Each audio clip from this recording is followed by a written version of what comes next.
I actually do get asked the question, Collins, I do have very good skills. I'm good at what I do. How can I monetize this? Right.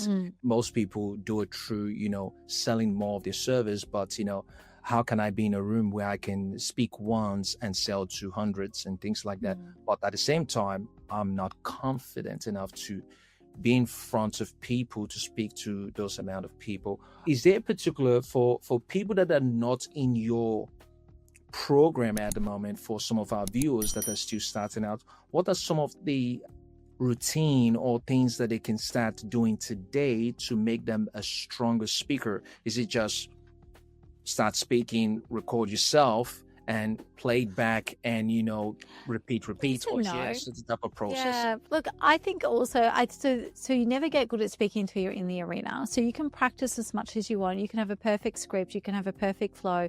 You can even have a perfect friend who tells you you're amazing. But until you're in the arena, it's not real. Right. And so my thing is, if you feel like you should speak, just speak anywhere to start with. Don't worry about whether it's a perfect audience. Don't worry whether they're going to speak.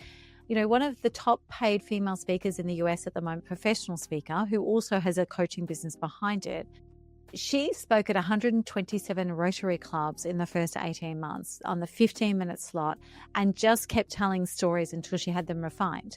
Now, she's now paid $30,000 per keynote, and her opening story and her closing stories are those stories she told 127 times at these Rotary clubs, right? So she didn't know that she's going to be able to get there. When it comes to speaking and wanting to speak to many to be able to sell, there's a few things I would say. Number one, there is a quick hack if your nerves are rising and you're about to walk in the room, and that is to do wall push-ups until the tops of your arms fatigue. It expels the adrenaline and brings you back to normal, right? So you just find a hallway or a bathroom or something and just do those wall push-ups until the tops of your arms fatigue. That knocks the adrenaline cap off and brings you back to normal, right? Because adrenaline has to be physically expelled.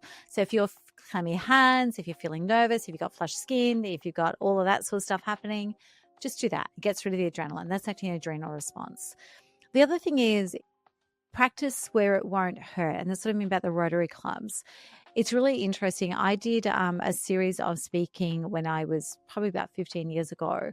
And I did it to test out some new content to grow my business. But I didn't think these audiences were my business. But I got clients out of it still. Okay. Right. So I actually went in not expecting to get clients.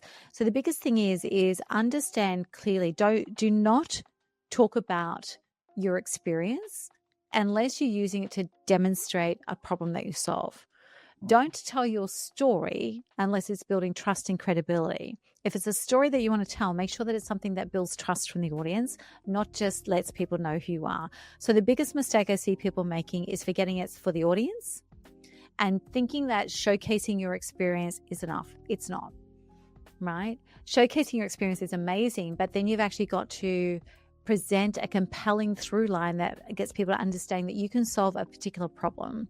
Collins Mayaki is a global mentor and owner of multiple successful businesses. Collins Mayaki is a visionary speaker dedicated to personal growth and coaching sales teams to enhance company profitability. And family man to the core. He is the owner of multiple successful businesses. His mentoring extends to individuals, aspiring business leaders, guiding them and transforming their ideas into successful ventures. And is dedicated with a focus on both personal and professional growth, driving economic growth through innovative business strategies. Join Collins on this journey to turn aspirations into reality, fostering success worldwide. So if that problem is something they want solved, by the time you finish speaking, they trust you enough to speak to you about it and hopefully giving you some money for it.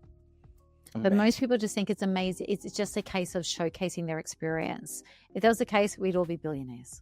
I could agree with you on that. That's for sure. That's for sure.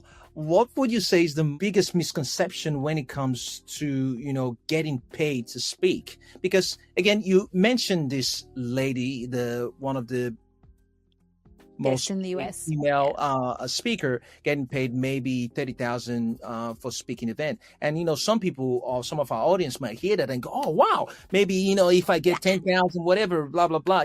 We all know that's not the way it works. Like it takes time to get to that type of level to be sought after by, corporates and things like to be paid that kind of big bucks. So what are some of the misconceptions when it comes to getting paid to speak?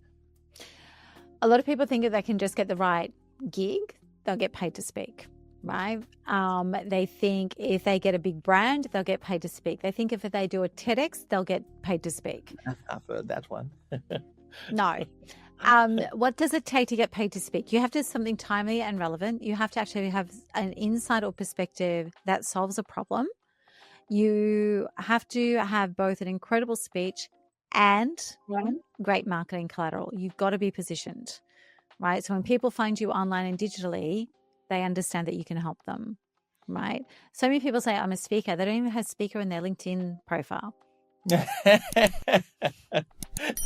Right? You have to, the starting rate for most people getting paid to speak is around $2,500 to $3,000. It's a quick bump to $5,000 or $6,000 if you've got some experience. And I don't mean speaking experience, but corporate experience or entrepreneurial experience. You can then go to $7,500 to $8,000 when you're actually sharing IP that is exclusively yours. And then you bump to $10,000 to $12,000 when you're opening conferences. That's the Australian market. Right? Now, to do all of those things, you have to actually be what the market expects. So it's just the same as any of your audience who've got products and services. Like, the market will pay a certain amount for a certain standard, right? Whatever your product or service is. Speaking is just a product, right? Well, people think speaking is me. Speaking is just a product. 100%, guys. For the viewers, you heard it. There is money to be made. There is money to be made. But you just obviously got to work. There's a lot more money to be made as somebody speaking to many to grow their business. There you go. There you go. Amazing.